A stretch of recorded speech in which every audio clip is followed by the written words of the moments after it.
Olá, sejam todos sempre muito bem-vindos. Bom, queria dar início com vocês a uma conversa filosófica, trazer para nosso estudo alguns desses pensadores já dessa era mais moderna, nós que já passamos por um período da filosofia clássica, nós que já falamos dessa transição do pensamento mítico para o pensamento filosófico. Então agora está no momento de nós entendermos como realmente foi essa transição, como que acontece essa busca pelo conhecimento nesse período mais moderno, que já condiz um pouco mais com aquilo que nós experienciamos hoje em dia. Para começar, eu queria falar com vocês a respeito do método experimental. Quem traz essa definição do que seria esse método experimental para nós é o inglês Francis Bacon, e ele tem um pensamento que é bem interessante para a gente começar essa discussão. Ele fala o seguinte: o conhecimento em si é um poder. E o que nós podemos tirar dessa frase do Bacon? O que está por detrás desse pensamento que ele expõe do método experimental? É o que a gente vai tentar compreender a partir de agora, tá bom? Bom, ele fala então que esses pensadores modernos, essa sociedade moderna, o conhecimento ele é regido por leis naturais. E o que isso significa? Nós até então tínhamos um tipo de pensamento que regia no período aristotélico, que era algo mais medieval. Ele pautava tudo no empirismo.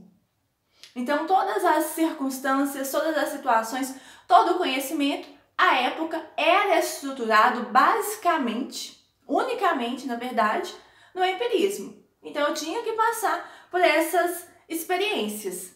Um contraponto ao pensamento de Aristóteles surge para nós, Galileu Galilei, que ele fala que eu preciso também passar por essas experiências, mas não é a única coisa que vai me permitir um conhecimento seguro. Não basta eu experimentar, eu preciso de algo a mais. Então eu preciso da experiência, eu preciso da observação, eu preciso do cálculo, porque são fenômenos naturais. Então não tem como eu observar toda essa gama de fenômenos que acontecem no nosso meio social exclusivamente através da experiência, do empirismo. Isso não é mais viável. Há um tempo isso se sustentou, isso era satisfatório para as pessoas naquele período, naquela época. Mas à medida que a sociedade vai se desenvolvendo, que ela vai se moldando, se adaptando às novas formas, esse método ele precisa ser revisto. Eu preciso acrescentar novas informações a isso para que o meu conhecimento ele se mantenha seguro, para que esse conhecimento ele se mantenha confiável a todas as pessoas.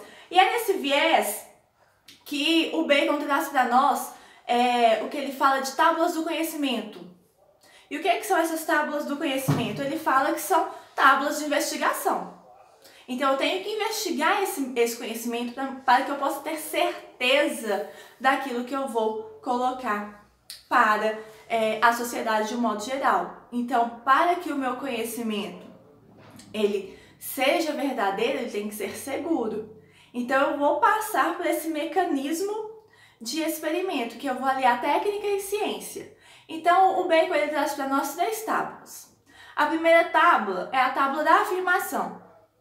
Então, vamos pegar como exemplo, para a gente entender essas 3 tábuas, esse mecanismo, esse método experimental do Bacon, o calor, fontes de calor.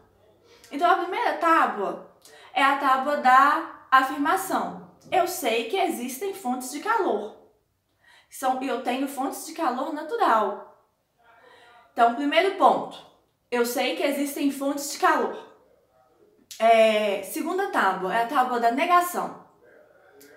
Existem as fontes de calor, que nós já falamos no primeiro momento, mas existem fontes que são contrárias, que são opostas ao calor. Exemplo, a luz do luar, o sangue frio em determinadas circunstâncias. Então, são mecanismos que nos mostram a oposição a toda essa fonte de calor que nós temos conhecimentos que elas existem. E o terceiro ponto, a terceira tábua, é a tábua da comparação. Então, eu sei que existem fontes de calor e eu sei que existem fontes que são opostas ao calor. Então, o que eu percebo?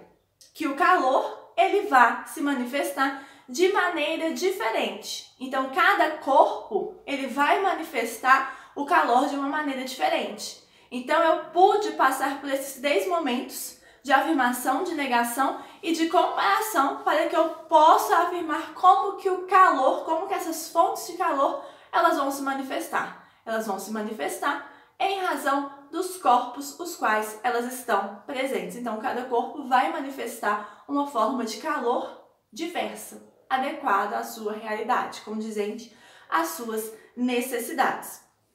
Disso, o que é que nós temos?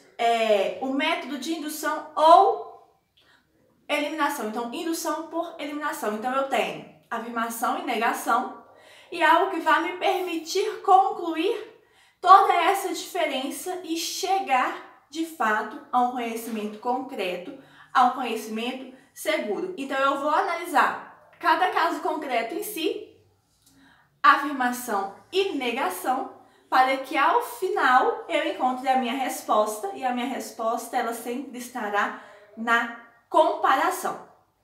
Dentro dessa questão do método experimental do Bacon, nós temos o método indutivo e o método dedutivo. O indutivo, ele me leva de uma situação específica para uma lei geral, e o dedutivo faz o caminho oposto. Eu tenho uma lei geral para uma situação específica. Exemplo, baleias. Baleias lançam, as fêmeas lançam o leite na água para que os filhotes possam se alimentar. Então, se elas lançam leite na água, nós deduzimos que são mamíferos, porque mamíferos têm uma alimentação inicial exclusiva do aleitamento. Esse é o método indutivo. Então, elas lançam leite, logo são mamíferos. Essa é uma lei do caso, uma lei específica para uma lei geral. Então, eu tenho um caso, uma situação específica em si e parto para algo concreto geral. Então, as baleias, situação específica, que lançam o leite na água para que os filhotes possam se alimentar, são mamíferos. E o dedutivo?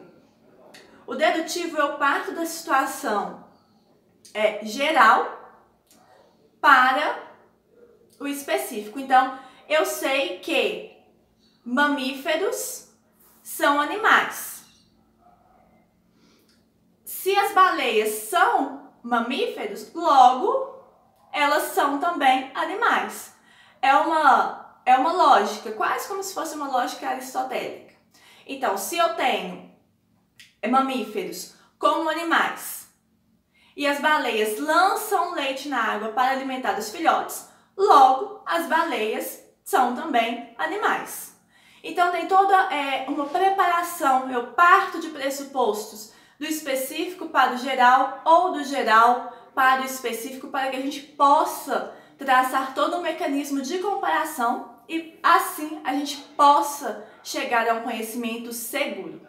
Bom, espero que vocês tenham gostado, espero que vocês tenham entendido. Gostando, já sabem, deixem o gostei, se inscrevam e compartilhem, tá bom?